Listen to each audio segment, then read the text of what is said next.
You want to know what I think is probably the most terrifying combination of deck strategies? Lifegain and Mill.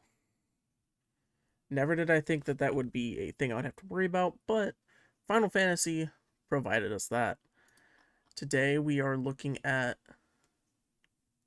just a simple Lifegain deck. It's quite simple, as in the fact that I'm going to be milling you out.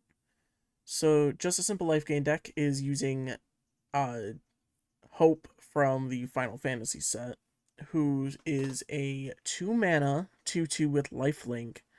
And at the beginning of your end step, each opponent mills X cards, where X is the amount of life you've gained this turn. If you don't know, life gain is really easy in white, and it's even easier in blue if you have a higher budget. But today we're going with a $60 budget. I was just able to get underneath that cut. And it's pretty simple. We're just going to quickly go through our mill cards first. Because it's not just life gain, strict life gain. I am running some mill cards in here. That being Thought Collapse. And I thought I had another one of the counter spells like this in the deck, but I don't. Thought Collapse is a 3 mana counter spell, but you also mill 3. Or your opponent mills 3 that you're countering. There's Drown in Dreams, which is an X spell, which is very similar to something like one of the Heliod cards, the instant, where you can make either a player draw X cards or mill twice X cards. It's going to be really strong for like a late game mill, especially when you combo with something like the Water Crystal, which makes blue spells cost 1 less. And if an opponent would mill 1 or more cards, they mill that many plus 4 instead. That is going to be applying with pretty much everything here. And we'll combo with one of our cards, which you can probably see now. But we also have Thought Scour, which is a 1 mana draw spell, but it also makes an opponent mill 2 cards. Cut Your Losses and G-Door do the same thing. They make an opponent mill half their library, rounded down. Fractured Sanity makes each opponent mill 14. And then the big one here with the Water Crystal, Sphinx Tutelage. I know Milguy Schaff talked about it, and I think a couple of the other content of Magic creators talked about it. But Sphinx Tutelage and Water Crystal combo really well, and I'll talk more about it when we get to the end of the deck. But Sphinx Tutelage is whenever you draw a card, you make a target opponent mill 2, and if 2 of those cards share a color, you repeat the process. It's a really good one for when you're just simply drawing. Next, we go on to our life gain cards. We have a couple lands in here. We have just 2 or 3 life gain lands, 4 life gain lands in the deck. Now, when they enter, you gain 1 life, except for Kabira Crossroads and Adventures In, which gain 2. Then it's your typical life gain cards. Soul Warden, Suture Priest, Johnny's Welcome, Guide of Souls, Daxos, Lunarch Veteran, Life Creed Duo, Nyx Fleece Ram. Cards that are pretty much just when an Impassioned Orator, where whenever a creature enters, most of them, except for Soul Warden, is whenever it enters onto your field, you gain a life. But we also have some extra cards here, such as a Johnny's Welcome, which does the same thing. Now I'm actually thinking about it. But there's other things like Congregate. I actually don't know why Johnny's Pridemate is in this. Should be there. Quain, which will allow everyone to draw a card and gain life. Pristine Talisman, which is a 1 color, 1 mana rock. Or it's a 3 mana, but it produces 1. And you gain a life every time you cast it, or every time you tap it. Riot Control is essentially Fog, but you gain life for each creature your opponents control. Absorb is a nice counter spell that also gains you life. Nyx Fleece Ram gains you life every upkeep. There's a lot of passive life gain in the deck. which means we need a lot of life gain benefactors. Stuff like a Johnny's Pride Mate, Twin Blade Paladin, Voice of the Blessed, stuff like that, where every time you gain life, you put a +1/+1 counter. There's also Aerith Gainsborough, which we'll talk about in more in depth. But there's a lot of life gain, a lot of creatures that either will get +1s off of life gain, such as Exemplar of Light, Alenda's Hierophant. Alenda's Hierophant's also going to be a great one for when it dies, because then you're also making a bunch of lifelink tokens, allowing you to gain even more life and thus mill everyone out faster. You also have Drogskull Reaver, which makes you draw cards whenever you gain life. Soul Bond and Light of Promise are both going to put +1/+1 counters on a creature that they're enchanted for each life you gain. So, say I have Light of Promise attached to Hope, I can swing in, say, or I can, and then I have like Soul Warden, Guide of Souls, a Johnny's Welcome, and Suture Priest on the battlefield. I then cast, let's say, Voice of the Blessed. That will be 4 life gain triggers, meaning that I get 4 life, meaning I get 4 +1/+1 counters on Hope. And then also Voice of the Blessed will get 4 life gains. So it will also get 4 life gain triggers and 4 +1/+1 counters. Excalibur 2 is another great card from Final Fantasy, which whenever you gain life, you put a charge counter on it. And it gets +1. The creature that is equipped with Excalibur 2 gets +1/+1 for each charge counter on it. We also have other like card draw stuff like Drogskull Reaver and Well of the Lost Dreams and the Gaffer.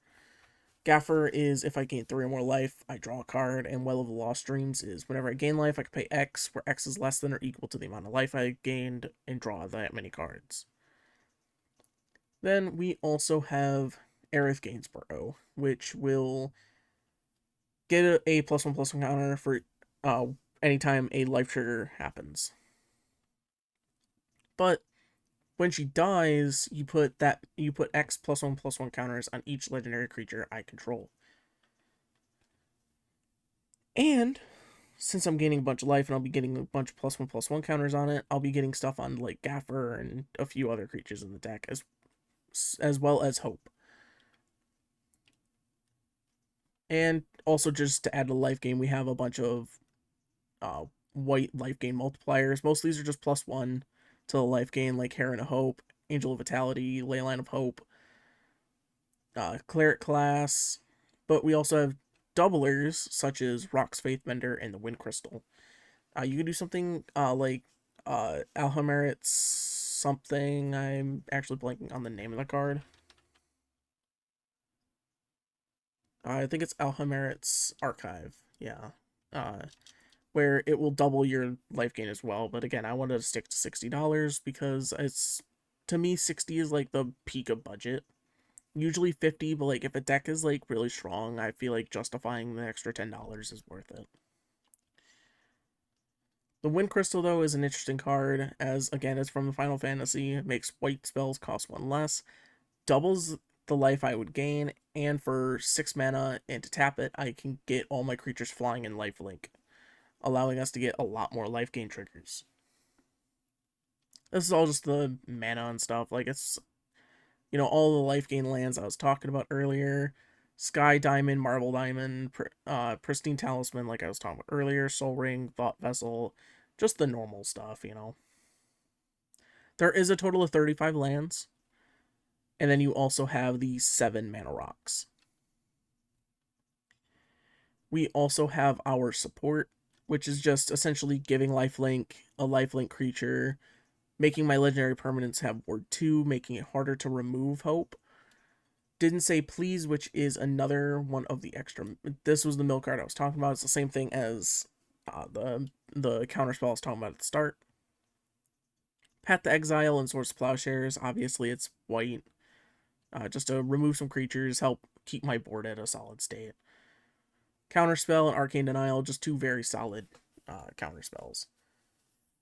But the 2 other big ones, yeah, there's also Swiftfoot Boots to just give specifically Hope hexproof, but it can work with other things such as Felidar Sovereign and stuff like that, which Felidar Sovereign is in the deck. And the big one here, though, is Ishtola. So Ishtola is at the end step. It's essentially Conjurer's Closet. You blink a creature, but you then get an additional end step, meaning that you will then re-exile them and get a second end step, which just so happens to combo with Hope, where at the beginning of your end step, everyone mills X cards. Meaning, say you gain 50 life in a turn, you're dropping someone in their full deck. Which is unlikely, but you're more than likely to be gaining a bunch of life anyway. Then going on to our straight up win conditions. We have our obvious ones for Lifegain decks, Test of Endurance and Felidar Sovereign, allowing us to gain life and then win off of our life total rather than off of mill. Nope, that was the wrong one. So we can take that here, and then now we can talk about the Sphinx Tutelage and Water Crystal combo. So with Sphinx Tutelage, when its ability triggers, and Water Crystal makes you mill 6 instead of 2, as long as 2 of those 6 cards share a color, you're milling again. Meaning that you're going to potentially be milling someone out like that. You know, you're running a 3-color deck, you're guaranteed to mill them out. You're running 2, you're kind of likely, you know. Or running 1 color, you're guaranteed. You're running 2 color, it's more than likely. Running 3, it's a little less likely, and, you know, onward. But it's such a strong combo that if I'm running Water Crystal, Sphinx Tutelage is just kind of a shoo-in, just because it allows me to mill more, gives you that extra mill, but also could be a win con against, like, single color or dual color decks. Secure the Wastes, I am considering a win condition, because, like I was saying, with all those creatures I have that gain life based off creatures entering, say you have 5 of them out, and as well as like a life gain doubler, you cast Secure the Waste for like X equals 6. You're then gaining 6 life times 5, you're gaining 30 life, then you're doubling it. You're then gaining 60. I mean, that's ludicrous at how strong Secure the Waste is when it comes to life gain creatures like that, where it's, you know, your creature enters, you gain that life. It's such a strong card, and then when you're adding in the life doubler, then mill based off the life gain, it's such a strong card that I feel like it's a sleeper pick when it comes to Hope, because you don't really expect to just want tokens, especially ones that aren't lifelink. Something like, you know, a Lenda, who allows you to have, or that gives you lifelink creatures, like, yeah, that makes sense, but Secure the Waste, like, you're just making a bunch of 1/1s, but it goes into the whole, like, look at all of these really cheap life gain creatures. Like, these 5 right here, or this is an enchantment.